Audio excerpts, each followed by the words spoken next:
What's up, Knicks Nation? Welcome to the Buckets Weekly podcast.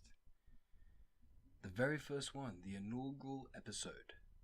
My name's Elliot Goodwin. I'm in charge of the Buckets Weekly page on the gram.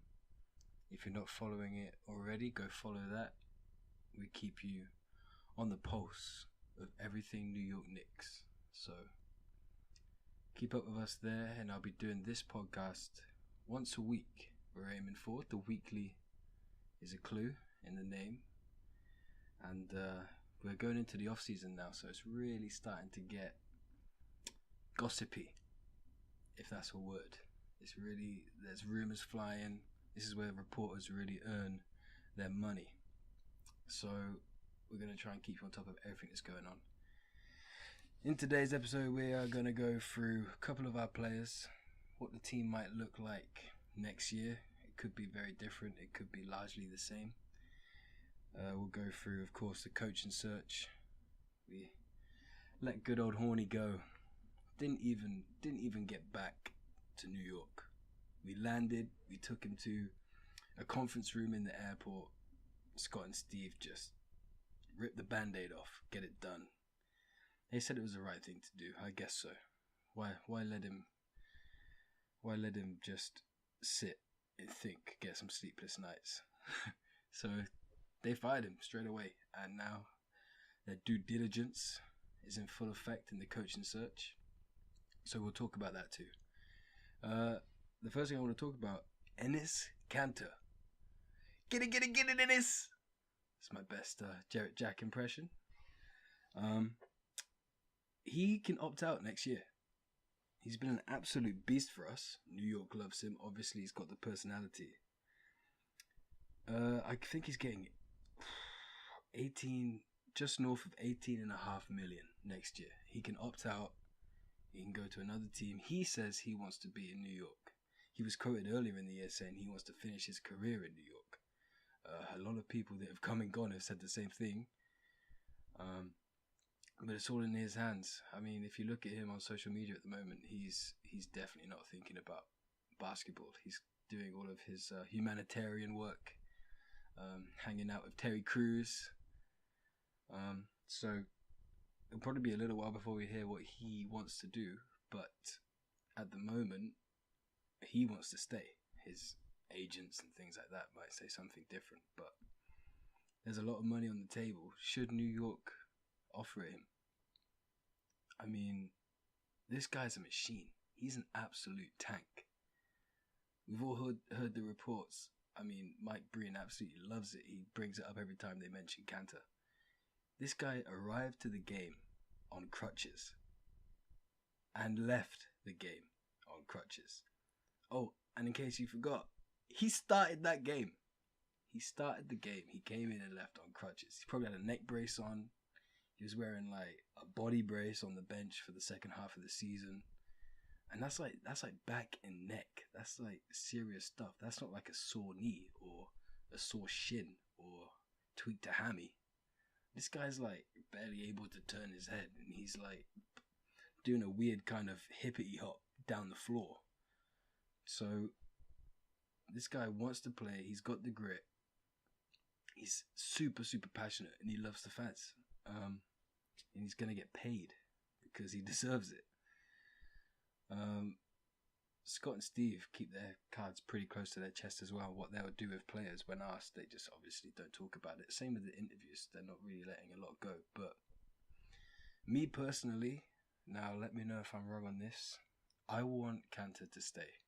I haven't looked at free agents in terms of the center position or in terms of the draft coming up, because it looks like our goal is something at a higher position, maybe like a 2 or 3. So to be honest, I like Kanter. Decent contract for what the guy brings to the team. And Knicks do have space in the future. Joakim Noah, but we will maybe talk about that later. So yeah, I hope Kanter stays. If he doesn't, then we've got O'Quinn. Oh wait, do we have O'Quinn? Because guess what? He can opt out in 18-19 as well. He's got a player option O'Quinn has been playing out of his skin. Out of his skin. His whole career, I think he's barely made $1 million. $10 million his whole career. He's getting just over 4 million next year, and he's barely made 10 million this whole career. He can opt out, and the way he's been playing, he can make nearly his career's earnings next year. So, I mean, that's an awfully big fish to dangle in front of a hungry KO. Again, same story. Grew up Jamaica, Queens, loves New York, family's here, big family guy, values playing in front of his family and going home to see his mum on weekends. But that's an awful lot of money on the table. I think he's contracted into 4 million next year, like I said. And is that enough to keep KO? And this is another thing, my opinion, again, correct me if I'm wrong. Disclaimer, whenever it's my opinion, you're free to correct me. But I want KO to stay. Wasn't actually when he got traded to us from Orlando, I wasn't that keen on the trade. But man, days before, I mean, probably before I even saw him play, just saw him talk to the media and stuff, I thought, okay, this guy can work. And he's been getting progressively better. You just know if he does walk, I mean, he can test free agency. And Scott and Steve have actually said they will be willing to bring him back. They think he's worth more than 4 million. So if he goes and tests free agency, they can match whatever he gets offered. And they haven't ruled out the fact that they may have to offer a lot more than 4 million to bring him back, and that might not be the worst thing because the boy's worth it. But it's just the money back. Is that honey pot going to be too big for KO to resist? You know. But again, hope he stays. But looking at the outlook of the team, it's very possible we could go into next year without Kanter and without KO. I mean, if management do nothing else, you're asking a lot of our D-League guys, our two-way players in Cornet and Hicks, to pick up an awful lot of slack. If they got to do that, I mean, that could look pretty dire. From going in with a logjam at centre to going in with like a couple twigs, you know. So if one of the two stays, I'll be happy. There you go. If Kanter stays, KO goes, that's a big hit, but we can make that work, and the same vice versa. But we'll see what happens. I mean, I think Kanter's a long way off. KO has been sort of like radio silent, which is unusual for him, so a decision could be coming, but no time frame. Sooner they get it sorted, the better, I guess. But you know, you can't rush these things when there is life-changing money on the line. I suppose I wouldn't know. Okay, yeah. So that's our centers. It's a weird situation at center. The tables could really flip, and I think our off season and judging next year could be based around what happens in the coming weeks in terms of player decisions. Kanter, man, double machine, incredible from the field, free throw impressive for a big man, and like when he shoots, he just does like a little bop on his ankles. If you understand what I'm saying, I mean, he just boop, and the ball just like no arc, but it just drops. We're only like 15 feet away from the basket, but you know, he does good. He is solid. He rushes it sometimes on the elbow, but his footwork for a big man is crazy. But the KO's been coming along as well. KO's been hitting threes toward the end of the season. I know he chucks them up in Orlando. That's another thing. If you get a coach that wants quote unquote today's players, that's the way the game's going. Big men shooting threes, where I do not want to see what it looks like when Kanter does a little pop from the 3-point line. You know, that could be embarrassing. So maybe that weights me a little bit toward KO rather than Kanter. But man, that's like, which baby do you want to keep? You know. Anyway, centers done. Coaches. Coaches, man. This is the real soap opera of the off-season. Hornacek, credit to him, man. Had a year left on his contract. Absolute pro. A lot of people were critical of Hornacek. But me, he just handled himself well. And I know, like, Scott and Steve were like, a big reason was because he couldn't communicate and basically get on with players in the locker room. But, I mean, you see videos of, like, Knicks practice and stuff. They're joshing around. They're pushing the guy around. Like, you know, I mean, that's all love in the locker room. And it's a man's game, you know. If you can't take like being yelled at, and you're a 7-foot crybaby, you know, is that on the coach? Should the coach be getting let go because of that? I mean, I know they got to pass the buck a little bit and make up excuses, but I mean, come on, man. Horny knew today's players. I mean, the way he ran Phoenix and things like that. I mean, it's a shame he had to go, but I like what I'm hearing when it comes to this new coaching search. A little bit of a tangent when they were going to interview Kenny Smith. I think they'd done that on Friday. I mean, that was from way, way out in right field. Kenny Smith, man. Kenny the Jet. Love the guy. Great analyst, but does that translate to wins from the sideline? I don't know. I'm not so sure. I mean, they're pushing the whole understanding today's players and stuff, and he'll be great for that. But zero experience, and the guy's very, very Hollywood. Sat at that TNT desk, you know. So that would be a weird one. Intriguing as hell, but I don't know if that's gonna go anywhere. I think that was more of a stab at Jeff Van Gundy. Jeff Van Gundy, man, JVG. He's got to be pissed because he was when they first fired Hornacek, he was like top 2 with Mike Jackson. Like those were the first names, along with like Stack and Fizz, that they were gonna interview or show interest. And then there was all the JVG shown interest. The Knicks have shown interest. Will they reach out? And then when it came to reaching out, they just forgot about JVG, man.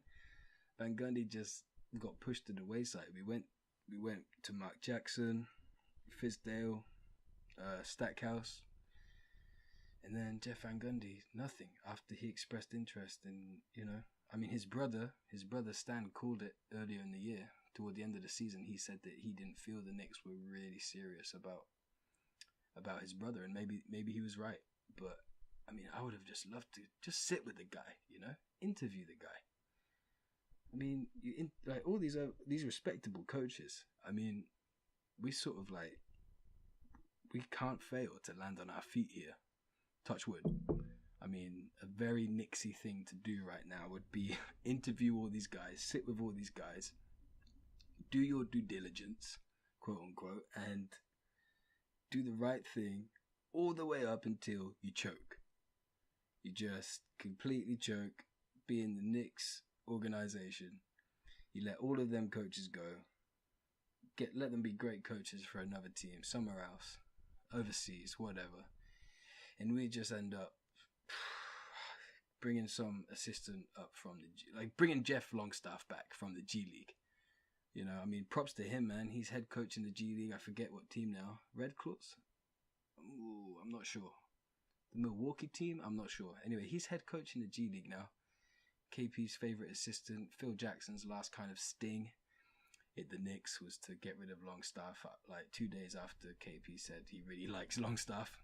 Great name as well, Longstaff.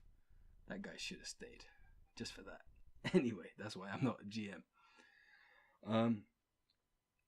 But yeah, Longstaff, he would come up, or G League. Let's not say Longstaff because that's disrespectful to him. But you know, just a Knicksy thing to do would be all of a sudden sort of the same with Hornacek. Like Hornacek, when we hired him, was just sort of out of right field and hadn't been reported at all.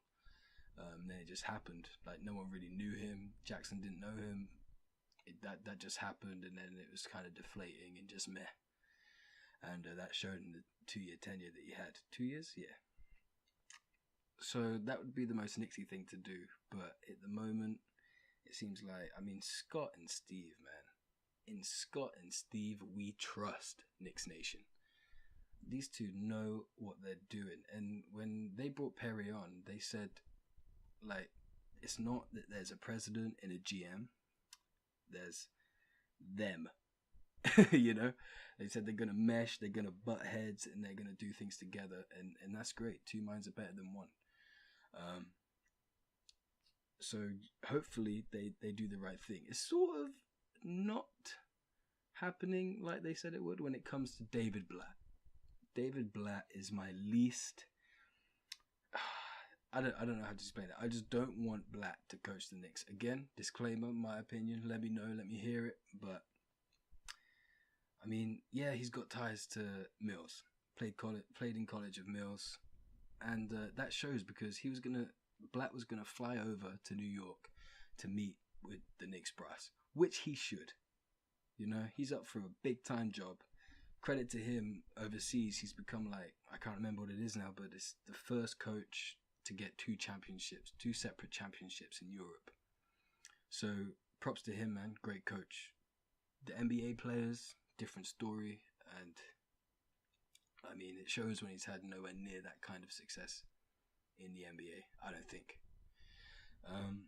But yeah, so he was going to come to New York, and then now it's reported that Scott and Steve are going to fly to Europe to meet with him. So obviously there was some kind of conflict or whatever.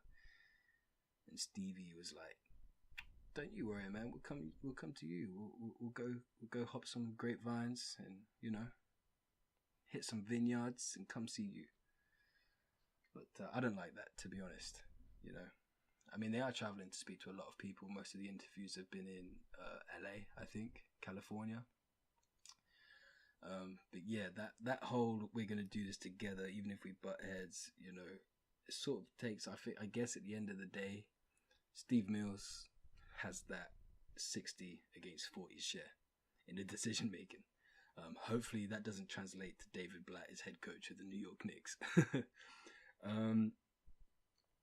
So yeah, that's Blatt. I mean, he's on the table, but let's hope that let's just push that name aside. Hopefully. Mark Jackson, man.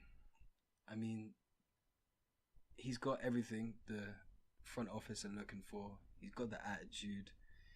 He's a New York guy. Played for the Knicks, obviously. Played under Jeff, which is another surprise. Why Jeff isn't being interviewed, because, you know, sort of has more pedigree and more applicable for the job than Jackson. But anyway, Jackson got the interview last week, and well, we don't know how it went. The Knicks have been very good at keeping everything under wraps as regard to these interviews. You know, he has everything that front office are looking for, but does he? Is my question. I love it. I love Jackson coaching the Knicks. I think that'd be a great pickup for us.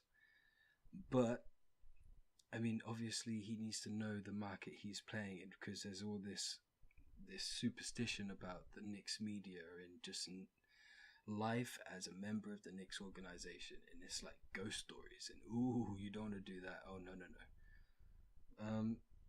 And I always think that's not the case. But at least not anymore. I mean, there is a culture change. Dolan's sort of given the keys to Steve Mills a little bit more. Said that he'll just sit by the wayside and let them do their job.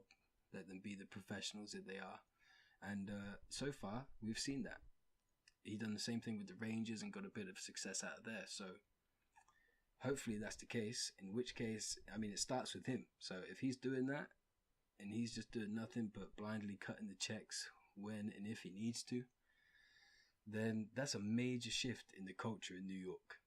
If you've got Scott and Steve running the show, two incredibly well-respected men in the NBA, players are going to love that. Management, you know, staff, all of the staff, free agents, blah, blah, blah. That's a shift.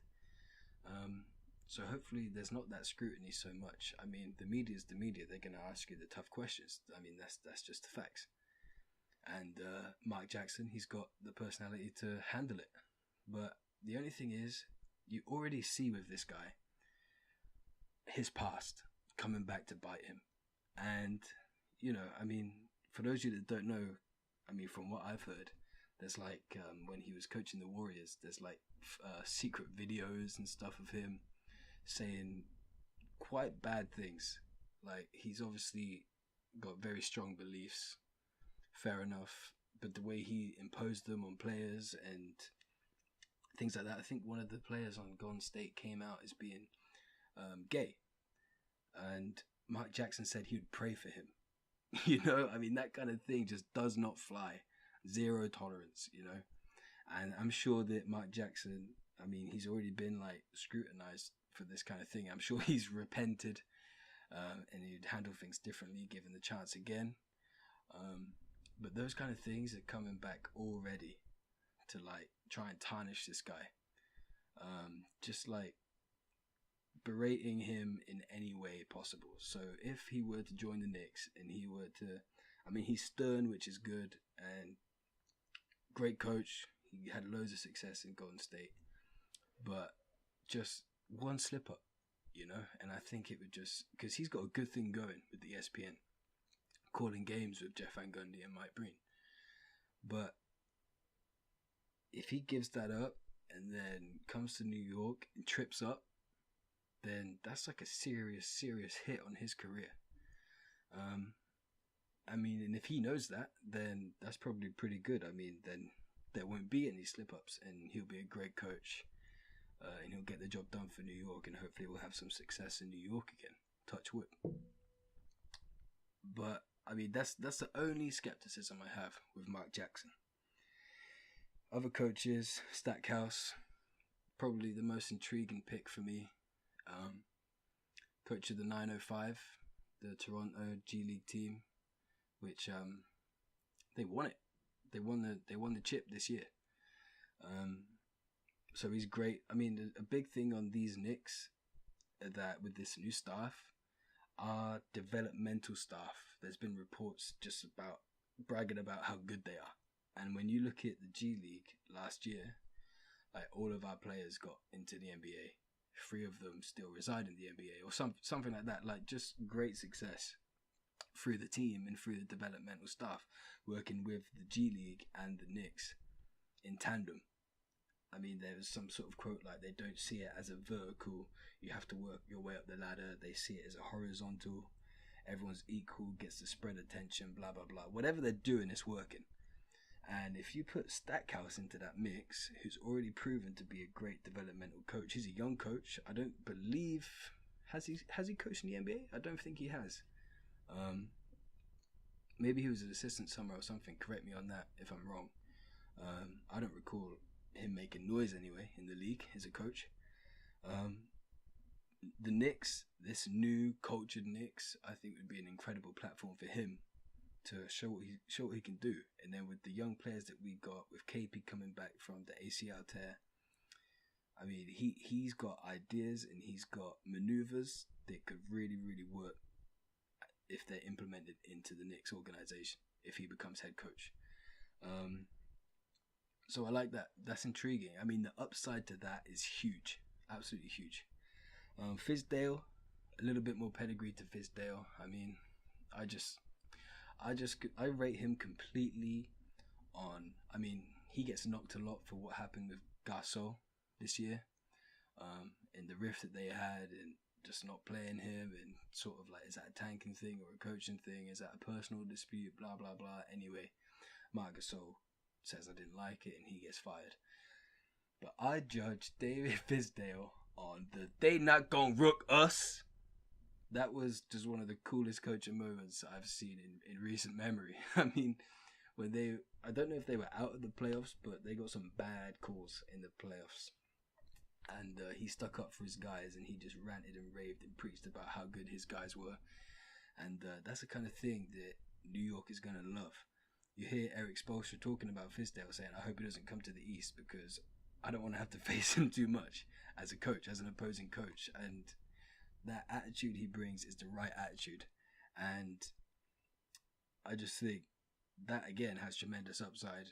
But just looking at them, not vertically, horizontally, judging them all equally, I mean, it's just a little bit below.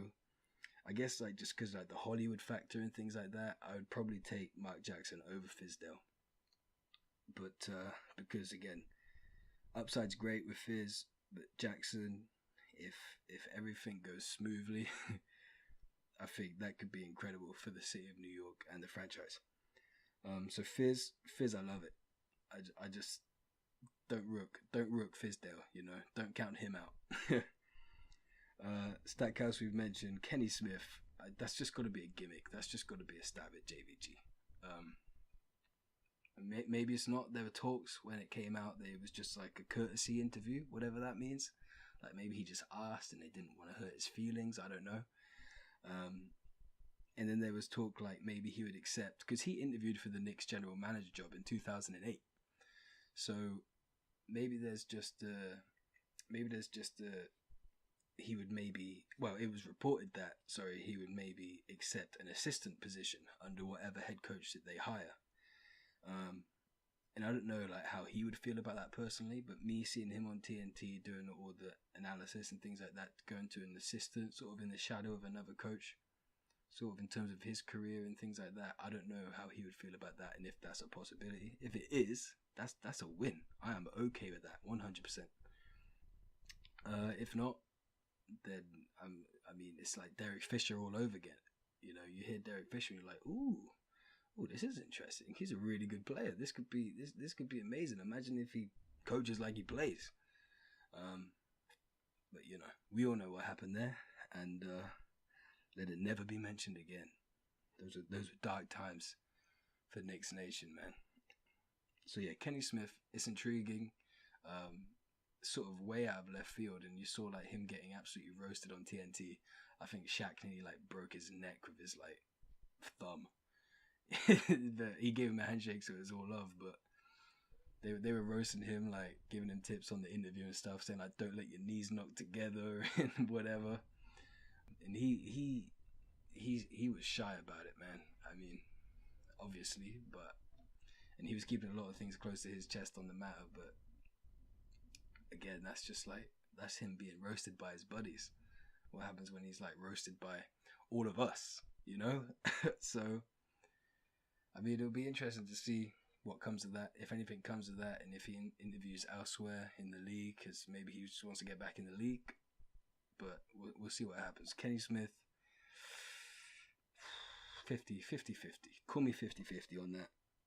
Last coach, well, not the last coach. We got, Budenhauser, Coach Bud.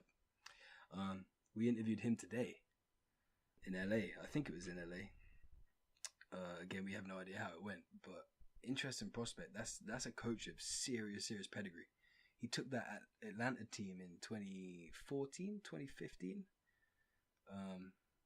to the finals. Was it to the finals? No, couldn't have been. I think it was. Anyway, that Atlanta team is wicked, and he's coached incredibly well as they've broken it down and began some kind of rebuild of sorts in Atlanta. They've been like one of the worst of teams, but still, he's an incredible coach, and what he's done, what he's brought out of Prince and all of those players, all of those young guys, again, that really fits the mold of what the Knicks want to do. And I like that. That's a great pick if they take Bud. He was interviewing for Charlotte, I think. Charlotte or the Suns, maybe Phoenix Suns. And I think when he got wind that the Knicks wanted to interview him, he cancelled all of it. he just said second thoughts, you know, plans have changed to the Suns. And then he came and interviewed for us a couple of days later. So that's good that he wants to be here. Because you want coaches as well as everyone else to buy in. And he'd be a great fit again for the culture. He's a bit more cool and collect than some of the other coaches on the list. But just a fundamental guy, man.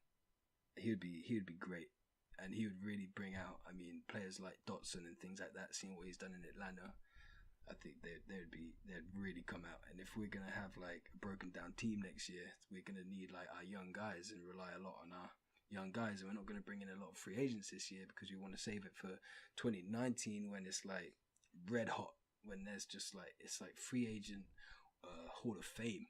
You know, but for current players, it's just the level of the level of player of talent in 2019 free agency, I think it's 2019, is crazy high. So there's not much expectation for the Knicks to go crazy this year. Especially when we hired Hornacek, it's kind of like, well, we're going to keep Joakim, so we've got to just eat away that contract as well. So if we bring in them younger guys, Coach Bud, you can sleep soundly knowing Coach Bud is in charge of the Knicks. So yeah, we interviewed him today, and Mike Woodson, good old Mike Woodson, throwback. He was quoted saying that he hopes the Knicks ring because he wants to finish what he started in New York. I love that. He's been an assistant under Doc Rivers in LA. Not had a lot of success. That's a tumultuous team right there. So credit to him for sticking with it, really. But again, he's not been successful, not been impactful in LA. But we all know what he done for the Knicks. Took the Knicks to the playoffs. I think he was under 500 pretty much the whole time. Maybe not in the playoffs, obviously, but again, really good coach, and we know he's proved that he can be a New York coach. He can deal with life in New York, for the scrutiny, the media, the fans, blah blah blah, the pressure. And to be honest, I think he's dealing with a better team. I mean, again, disclaimer, go at me, Knicks Nation. I think, say we went in with the same team we had this year, but you've got that season worth of experience of them playing together, and our younger guys getting minutes, getting burned. So I think that is a better team for Woodson to go out there and, mix it up. I think he'd be in a much better position, especially down the line. We're all expecting this next coach to actually fill out his contract, to live it out until the bitter end. So Woodson, again, I think if he's done it before in New York, he can definitely do it again with the talent that we have and could potentially acquire down the line. And with, hopefully, the big cheese, Mr. Dolan, staying, out of the question. So I like that pickup. But there's also been, when they interviewed him, they said that, again, it's sort of the same situation with Kenny Smith. You're an assistant under Doc. Would you be an assistant under the next coach that we hire? So I think most of it was circled around, if we hired Mark Jackson, then Woodson would be an assistant under Jackson. If that happened, then we've just won the lottery, people. If that happened, then, call Scott and Steve the best front office in the NBA. Perry's done similar things in Detroit, but if he pulled that off in New York to get Woodson, Woodson obviously wants to coach again. He said that he wants to coach again and do that. But if he could finish what he started under another coach, under a Fizdale, under a Jackson, and I know when these coaches come in, they want to bring in their own staff, but who's gonna say no to that, And we don't want the new coach to riff with other decisions. He's got to be an alpha dog, but if Perry says Woodson's coming on the staff, and whoever's head coach needs to know that. And that's the thing. Budenholzer, yeah. Stackhouse, definitely. Kenny Smith, yeah. Fizz, yeah. Mark Jackson, maybe there's gonna be just some friction there, But then that comes with the territory. He's a headbutting guy, if anyone's ever been described like that before. But he knows what he's doing, and he knows how to do it. And if things are, KP, if he just whispered in his ear, smooth seas never made for a good ship, or whatever that philosophical jargon was that he came out with when he basically broke his leg in half. Maybe that's the kind of thing that Jackson needs. Maybe that's the culture that New York is now, and it's all love. But Woodson, I think if Woodson came on as an assistant, the Knicks have won, basically. Count that as a win. That's it for episode number 1 of the Buckets Weekly podcast. Let me know what you think. gonna get this up on hopefully iTunes, SoundCloud, YouTube, wherever it is, wherever you're listening to it. Rate it if you can, comment if you can. Go follow the page, Buckets Weekly. I want to hear from all of you, whatever you want to talk about on the podcast. Message in and we'll talk about it here. Go follow, support the page, support the podcast in any way you can, and I'll appreciate that massively. But yeah, give me some feedback, let me hear it. I'm sure I've created some controversy already with some of my picks, but yeah, that's all good. I mean, let's have a fight, let's talk, you know. I'm Cantor, you're whoever you want to be, but we're going, you know. In between these headphones, we're not friends anymore. Much love, Knicks Nation. Buckets Weekly out. Oh, and by the way, I just wanted to leave you guys with something funny. We'll try and include more of this in the show as we go down. Like, I want to hear like your Knicks related stories. Like, I've got a few myself. I'm English, so I'm not going to the Garden every weekend, but I've seen the Knicks a couple times and I've got some stories that I'd love to share with all of you, and I want you to do the same because everyone's got Knicks stories, man. But I want to leave you with this. If you can, go and check out Joakim Noah's story on the gram, because this is the guy we're going to be paying north of 18 million next year. No one wants to be paying him that. He's all self-conscious because he's getting paid so much. He wants to prove people wrong, and he hasn't done that at all. So I just want to leave you something funny on the subject. Go look at his story and peep the guy's facial hair, the beard. Go check it out. I think Coachella had an effect on that man, you know, a bad one. The guy's hair and his beard. I mean, when I first saw it, I thought it was stuck on. I thought he's going to like a fancy dress party. It's like, I don't know. So I don't want to spoil it for you guys, but just go check it out. And I hope you enjoyed the podcast. And again, let me know. Message me on Instagram. I'm on Twitter again as well, the same handle. Just let me know what you guys think and get back to me. Give me some feedback, and we'll review it in next week. We'll keep building. We'll get stronger. We'll get better. This is a rebuilding process. Peace, Knicks fans. Thank you.